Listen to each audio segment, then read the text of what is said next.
Welcome everybody to the buyer Q&A. I went on a couple minutes early here to just try and get it all set up and everyone can start hopping on. Now, this is just a live Q&A session. If you have questions that you want answered, type them into the chat below or comment below. I should see the comments and the questions pop up. And I will answer them as they come in.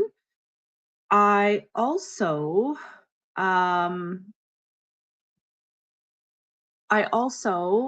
will be just kind of answering questions that I get a lot so that you can, if you feel too nervous or shy to ask your questions, I'm just going to go over some questions that I get a lot that I'm sure if you're a first-time home buyer, you probably are wondering these things. If you haven't purchased in a long time and maybe you're doing a move up or maybe you're doing a downsize, if you haven't done it in a while, you know, things are probably a little bit different than the first time that you did it. So we are going to go over questions that, like I said, I get asked all the time. If you have a question, please type it in the comments, type it below wherever you're watching, and I should see your questions pop up. So ask away, and I'm just going to get started answering questions, rapid fire, and this will be recorded. So if you do want to watch this again, I have to let my cat out just a second.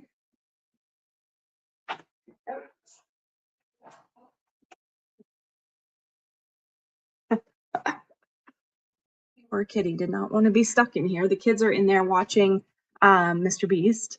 So, which by the way is actually a really good series, the 100 Strong and 100 Smart People. It's pretty good. Anyways, let's get to some questions. I've got my little list here of questions that I get asked a lot in terms of the buying process. We will have a Q&A. I think it's either set for tomorrow or Friday for sellers specifically. So this is specifically for buyers, just so that if you are a buyer, you don't have to wait and I go through like seller questions. This is just for buyers. So one of the questions that I get asked a lot is, how much house can I really afford? And that is a very personal question. That is something that you will need to go over with your mortgage professional, whether that's your bank or your broker. The main thing about buying a house is you're really marrying the payment, not the price. So you want to make sure that the payment that you have is something that you can deal with and that's sustainable for you with your income, and it does not cash strap you. Because if you buy a house, the big fancy house that you really, really like, and because you were approved for it, you went and bought it, does not mean it's going to be easy continuing the payments if things change, if life events happen, if your employment status happens. There's lots of life events that can happen that can affect you being able to easily pay for your mortgage. So you want to be in a position to know that the payment that you are committed to is something that you can actually afford. So really, you just want to make sure that you have a very in-depth conversation with your mortgage person, with your bank, in regards to what aligns with what you're comfortable with paying every month, not necessarily the price of the house. Another question that I get a lot is, how much do I need for a down payment? And that varies as well, but you can do as low as 5%, and then you can go up to as much as you want, 20%. And once you hit that 20% mark, then you kind of skip the CMHC fees, which is kind of nice. So that's, I mean, again, it's a totally personal thing that you want to talk to your mortgage person about in terms of, you know, maybe you do have 20% down. But do you put that 20% down? That is something that a very intelligent mortgage professional will go through with you. Make sure that your mortgage person knows what they're talking about and is willing to go through scenarios with you, because scenarios can change your perspective, scenarios can change things. So knowing, what's going to be best for you is a good thing to explore. Should I get pre-approved for a mortgage before I start looking? 110% yes. I always try to give the analogy, and maybe this will stick with you if you're a first-time home buyer and you're just really excited and want to go look at houses, but you don't have your pre-approval in place. You have to know what you can afford before you start shopping around. It's kind of like going to the airport without your passport. If you go to the airport without your passport, you're not getting past security. You're not getting through any of the gates. And so that's how you have to look at your preparation for buying a house. You need to go through the pre-approval process, and that does not include going online, putting in your income and your expenses and your debt, and it auto generates an approval, an approximate approval. That is not a pre-approval. A pre-approval is something that when you're connected with your mortgage professional, you are sending them things like your pay stubs, your tax returns, your T4s, current pay stubs. These are all things that they need to gather to give you an accurate approval. And it doesn't mean that just because you have that approval that your lender will approve that specific house. It is case by case, house by house basis. So making sure that you're pre-approved and you are staying within those guidelines and those limits is really, really important. The first thing I ask a buyer when when a buyer contacts me and they want to go look at a house or they're interested in starting to look at houses, it's probably the second thing that I ask, because the first thing I ask is, are you working with a realtor already? Of course, I don't want to step on toes if that's the case, but the second question is always, do you have your pre-approval in place? And some people may find that intrusive because they're like, oh, you're really just cutting to the chase, but it's a big waste of time for everybody if you don't have that in place. You could very well start looking at homes in the, say, 500 range because that's what you think, or that's what the computer told you could afford. You fall in love with a house and then you want to put in an offer and you put that financing condition in there just to find out that the financing situation is much different than what you anticipated, what your expectations were. It may not align with the price of the house that you've maybe already fallen in love with. And I absolutely hate seeing that happen. So upfront and honest, you have to have your pre-approval in place before you start looking at houses.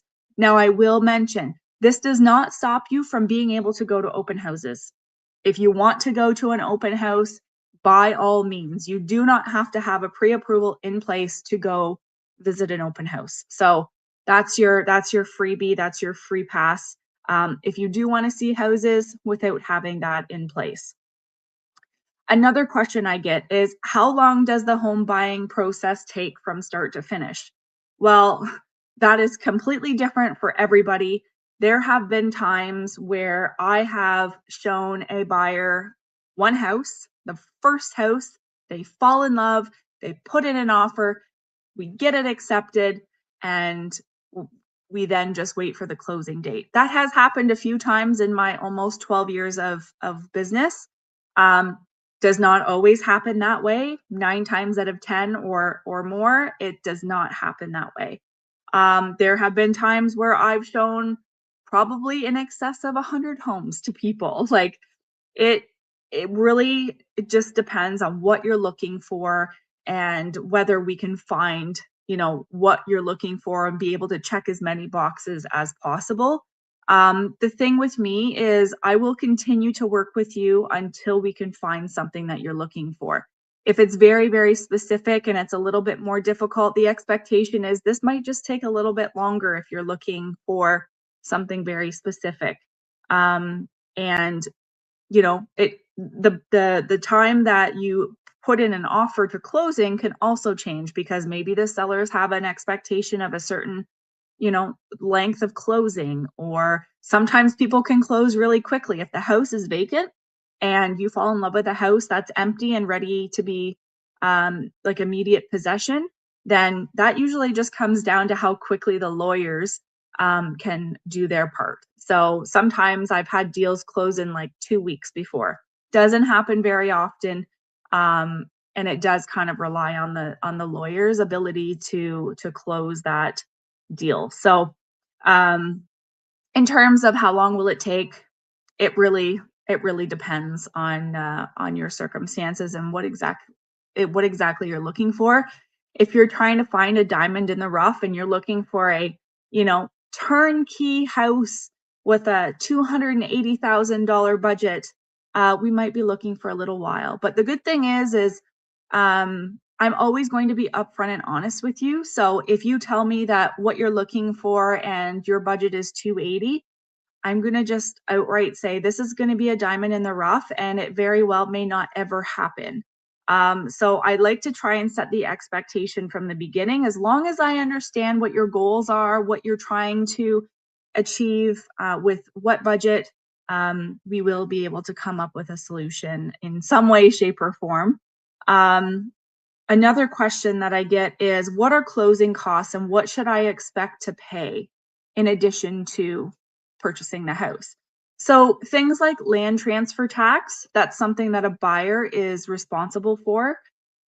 Your legal fees. So if you are purchasing a home, if you are selling a home, you need a lawyer to represent you in that, along with your realtor. So and just a quick side note, I'm not done even answering this question, but just as a side note, as a buyer, you do not pay me directly to work for you. In a sense, you are paying for both realtors, both myself, say, and the listing agent, because basically what you're doing is you're exchanging money for the house. And the seller is taking a portion of that money to pay the realtors involved. So in a sense, you are paying, but really it's coming out of the seller's pocket, and then you're exchanging money for house. So back to the question about what are your financial responsibilities on top of just buying the house. So we talked land transfer tax, and if you're a first-time home buyer, there is a rebate available to you. I believe it's up to $4,000. So if you're a very first-time home buyer, you may be able to get a rebate on that. Your legal fees, so your lawyer, you will need to pay title insurance, and inspection and or appraisals. So an inspection is totally up to you. If you want to get an inspection, that's your call. If you don't, I always highly recommend getting a home inspection. And now that our COVID years are over, and that era is gone with just buying a house with no conditions, no home inspection, no nothing. Those days are thankfully gone, because for a buyer, it allows you the time to do your due diligence. It allows you time to make sure that you know what you're buying, and if there are any deficiencies with the home, doesn't mean a home inspection is not a pass or a fail, and some people, they confuse that. A home inspection is an inspection of the house that you're looking to buy and educating you on what you're buying. So if there are things wrong with the house, absolutely, that is going to be something that can be you can have a conversation about after you receive the report. You can use that as negotiating power with the seller. If there is a major, say, structural issue with the home that is uncovered in the home inspection, that gives you and your realtor leverage to go to the listing agent and say, look, the home inspection uncovered this massive issue. It's going to cost, approximately maybe $50,000 to fix. Maybe that's something the buyer does not want to deal with. And, it's a blessing that they went ahead with the home inspection, because paying $600 for a home inspection or paying $50,000 for an issue you didn't know existed, you weigh your risk, I guess. But I think it's a really good idea to do a home inspection. Now, sometimes, and it's worth asking, when you are looking at a house and maybe you want to put an offer in on a house, this is something that I always do with my listings, is I ask my sellers, do you guys have a home inspection? Did you do one when you first moved into the house? If that is the case and it's not 25 years old, which it probably isn't, then I take that report and I publicly make it available to any of the buyers. If the seller rectified any issues that may have come up in that inspection report, maybe the roof only had a year left and they since then replaced the roof, then we would just make a note on the home inspection saying, on the home inspection, it showed that the roof was at the end of life. We in 2024 replaced the roof. So it's really, really a good idea. If you have purchased a home and you had a home inspection, make sure you keep that home inspection on file in your email or hard copy, whatever, because it's an important element to a buyer. So if there is a home inspection on file and you feel comfortable, number one, with maybe who did it, if they are a credible home inspector, and you feel as though that it's not old enough to, you know, where you kind of think maybe there could be more issues, then you know what? Then that's great. If not, and you see a home inspection on file, but it's someone you've never heard of or your realtor has never heard of, it might still be a good idea to do your own home inspection. I oftentimes will vet who the home inspector was, and if I've never heard of them, I will at least start asking around other realtors that I'm, connected with and say, hey, do you have any experience with this home inspector? We have this home inspection report. I just don't know the validity of or the skill level of this home inspector. And oftentimes I will get someone will validate it for me, and then I'll feel more confident for my buyers. So at the end of the day, you're going to look at probably, and it usually for us in Ontario here, you're probably looking at about 1.5% to 4% in closing costs of the purchase price of the house. More so on the 1 to 2% than you are the 4%. Toronto has some different rules and different costs, but we're in the Trent Hills, Hastings and Northumberland County, so we don't have to worry about those extra costs. So you will be responsible for some of those costs. Now, another thing that I didn't mention would be taxes. So the taxes will be prorated for the year. So if you're moving in March, then you will be responsible for, March and then the rest of the year. So it will be prorated. And sometimes they get you to pay it all up front so that everybody is happy and has payment for the taxes. Another question is, and I am keeping an eye on the chat, so I'll just stop and say that if you have questions, pop them in the chat or comment below, and I will be sure to answer them. You can also text me your question if you want, and I will be happy to answer that too. But let's just keep going here. So, is now a good time to buy? Market-wise, is now a good time? And I personally would say yes. Absolutely. It's a great time because houses are on sale. There are people that have had their homes on for several months and they're ready to move. And a lot of people start to get antsy in the springtime. And if their house has been on the market since last year, chances are they're starting to come to terms with the fact that maybe the price that they have their house out right now is not going to be a price that is where they're going to land for the sale price. So a lot of times now I highly recommend that when you are interviewing your agent, and maybe you don't interview your agent if you're buying, but you certainly should talk to a couple of agents just to understand their skill level and what they're willing to do for you, and how they conduct business, because your realtor has to be a really good negotiator. And the way that I look at it is, if I am representing you and you're the buyer, my objective is to get you the house for the absolute smoking best deal. I don't want you to pay full price. I want you to pay as below that price as I possibly can get them. Not in a way where we're going to upset the sellers if we're like coming in super low.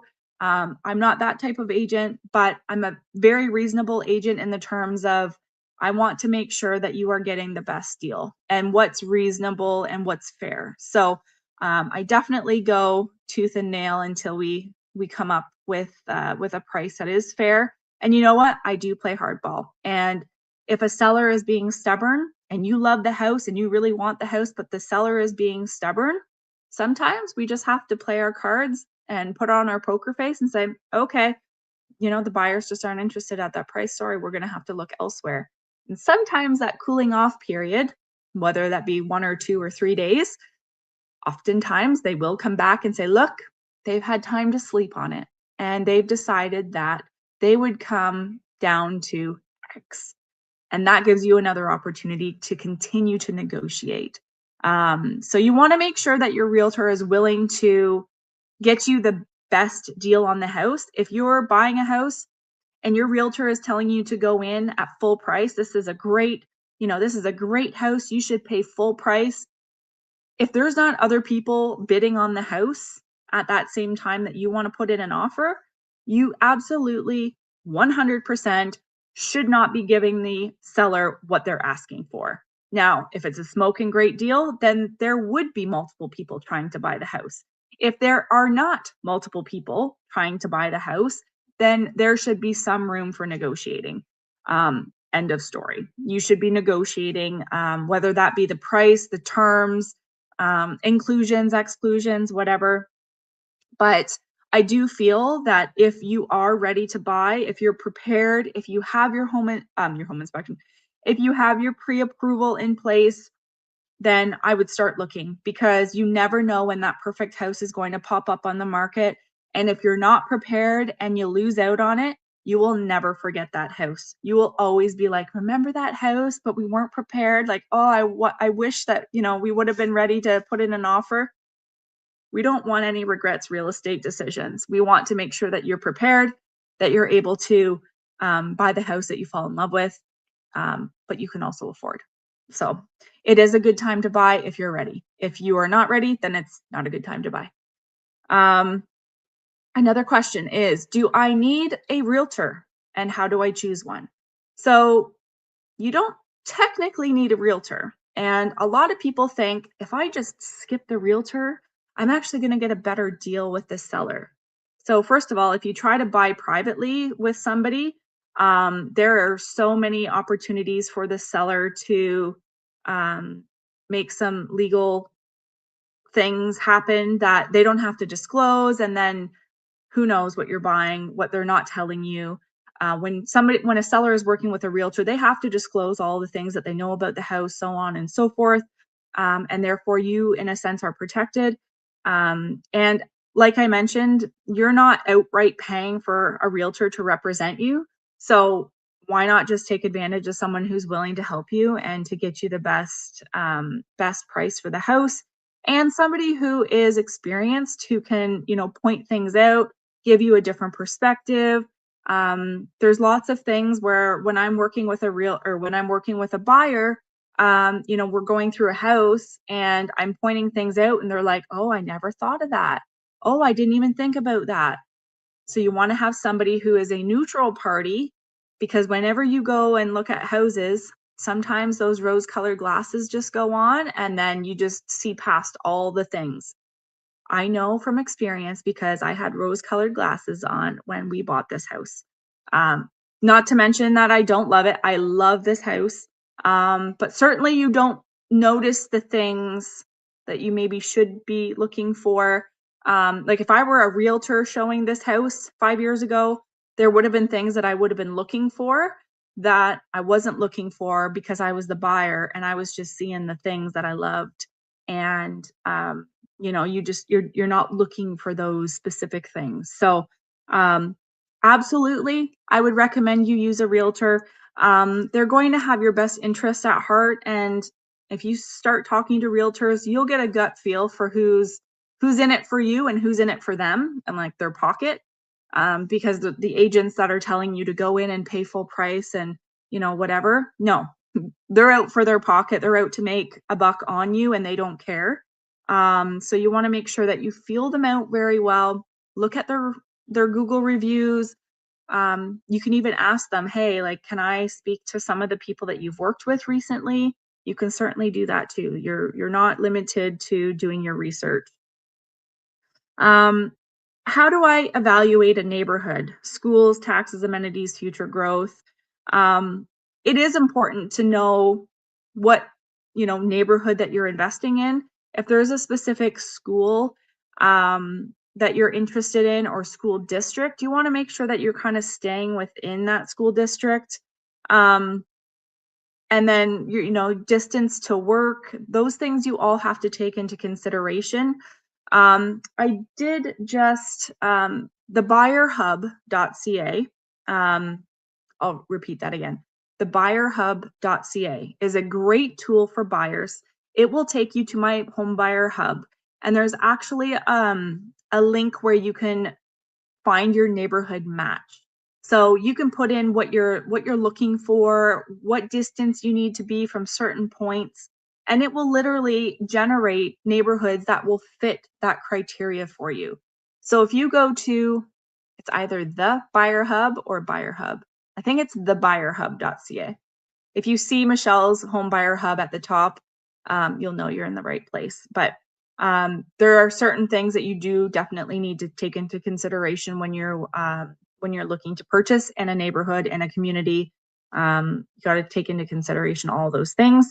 What should I ask at an open house or viewing? So if you are going to an open house and you're not going with your realtor, or you're just kind of going solo just to find information about the house, you're going to want to ask for the spec sheet, the digital listing package. In my case, I always put a digital listing package together for buyers who are interested that literally contains everything about the property. As a listing agent, I make my sellers give me so much stuff about their house that they get super annoyed with me. And I don't care, because we're going to get asked the questions anyways, and the buyers are going to want this information, right down to what are your utility costs every month? Hydro, gas, water, all those things.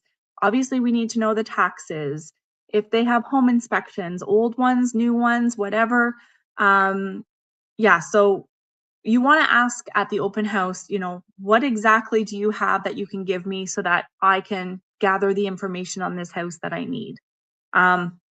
If you've been to an open house and you are working with a realtor, let your realtor know so that they can then compile more information for you should you have extra questions or want to ask the listing agent something. You certainly are welcome to ask the agent that's doing the open house. They may or may not know. But if you are working with your realtor, I would just stick to getting the answers from your realtor. So there's that disconnect between you and the listing agent. Is a home inspection worth it, and what's covered? So we did sort of already cover that. A home inspection, in my opinion, is 100% worth the investment. There have also been times, just a side note, there also have been times where I have been with buyers and we've been on a home inspection, and the home inspection has not gone very well from the start. And so the home inspector at this point would say, do you want me to keep going? Or do you want to call it quits here, and I will only charge you X amount because we've only just got here 10 minutes ago, or we're 30 minutes in and that this is going to be a no deal. Uh, so that's a good opportunity for you to know as well. Maybe some home inspectors don't do that. I know that the ones that I deal with do, because if this is a no-go, the moment you step in, the house and there's some major issues that are uncovered, it's not worth it for anybody to continue on with the home inspection. So there's that. Now, okay, here's one last question. I'm going to do one or two more questions. And if you've got questions, throw them in the comments below. I will answer them. And if you are and I'm not seeing them, I'm apologizing because I don't see anything on my back end with questions at this point. Um, Last question. What happens if I change my mind after making an offer? So there's a couple of things to consider here. If you have an accepted offer and you have put your deposit down and you have conditions, whether that be financing, home inspection, whatever, if you are unhappy with the financing situation, the home inspection situation, um, there is an opportunity for you to say, I'm out. I don't want to be involved with this house. I don't want this house anymore. That is 100% okay. You will get your deposit back in good faith. Um, Especially, that's another reason why conditions are so important, because conditions safeguard you. So if you're going through the buying process and you've got a financing condition and a home inspection condition, and during that period of time that you have to complete those conditions, you decide that this is not going to, you're getting cold feet or it's not working out or whatever, um, then you can walk away. You can get your deposit back and all is well, and you can sleep well that night because you know that, your gut was saying, no, I don't want to buy this house, and you were safeguarded. On the flip side, if you have put in an offer, you've given your deposit, and you have no conditions, and the deal has gone what we call firm. So there's no conditions to be met. Everything is done deal. The only thing that you're waiting for is your keys and closing day. If you decide during that period after the conditions and everything have been removed and you decide that you don't want to buy that house, you forfeit your deposit. That deposit gets forfeited. And that is why sellers really like it when buyers have a hefty, healthy deposit, because they know that if you have a $50,000 deposit, you're not going to walk away from 50 grand. If you have a $2,500 deposit, it's easier to walk away from 2,500 than it is from 50 grand. So oftentimes as a listing agent, when I'm on the flip side of things, I want to see a healthy deposit because I don't want any problems during I don't want any problems during sorry, I just noticed a question and I'm going to read it in just a second. We don't want any problems during that process, because once your house is sold, if the seller has now purchased another home or whatever, that can be just major issues. You can be sued, not just forfeiting your deposit, but they can sue you for damages and so on and so forth. So in that perspective, put in the conditions to safeguard you so that you are not stuck with a decision that you do not want to be stuck with. Are there any tools to help single income first time buyers in this economy? So there absolutely is, and that's something that I did not cover, but I will touch on that. So um, being a single income is going to be a little bit difficult. You're a single income, so there's not that supplementary income of that second person helping you financially. But there is, I should say, the first home savings account. So if you're a first time home buyer, you've never purchased a home before, you can invest $8,000 a year into this FHSA, which is a tax deductible government program, where you can, like I said, invest up to $8,000 a year and up to 40,000 in total. And then the interest earned on that investment is totally tax free. So you can use that 8,000 a year as a tax deduction on your taxes. I'm just going to see if there's anything else I should add to that. When you withdraw qualifying funds to buy your first home, it is tax free. Partners can each open up an FHSA. I know in a single income situation that does not apply to you. But if you get your money into an FHSA and you park it in a strategic place, Don't just go to the bank and have them do it. Talk to a financial person. I do happen to have my investments license, so if you want to reach out to me personally, I'm happy to kind of explain the FHSA situation in a little bit more depth to you. But having that money and where it's parked is really important, because if you're earning interest on that, that money can help you grow faster.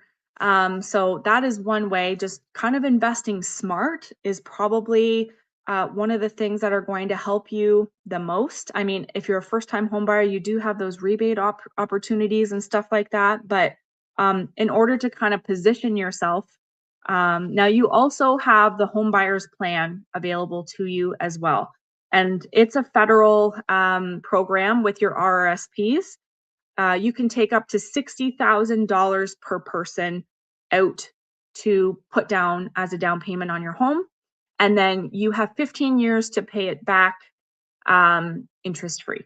So you can, excuse me, you can combine that with the FHSA, with the home buyers plan and the FHSA, or you can just do one or the other or whatever. But my recommendation as a single income earner or household, making sure your money is put in the right places so that it's working for you is going to be probably the absolute best opportunity for you to kind of gain traction. No doubt, it's 100% a hard market to purchase a home when it's just one income, especially with the economy, especially with wages and cost of living. It just doesn't seem to, the math just doesn't add up these days, unfortunately. But I do believe that if you are smart with your spending and you're smart with investing and you have the right people, um, kind of coaching you and supporting you through that, um, then you should be well on your way. And it might just take you a little bit of extra time to get there. But if you stay consistent, open up that FHSA, invest wisely, have the right people in place, hopefully you will be in a position to buy a house sooner rather than later. And also having a really good mortgage person, kind of analyzing your money situation and your finances and your income. Oftentimes they can help put you on track to buying a house much sooner than a lot of people think. So I have got a team of amazing people that support my clients, both sellers and buyers. I've been a realtor for 12 years almost, coming up in August. I do have my insurance and investment license, just did that a couple of years ago because I thought, well, if if I'm sitting down with my clients, they all know that I've got their best interest at heart. And there's so many snakes out in the industries that they can at least know and trust that I'm going to help guide them in the right direction for what's best for them. So um, my phone number is right here. This is a direct line. You're not going to get a chat bot or AI or whatever. I love AI for helping me build content and stuff like that.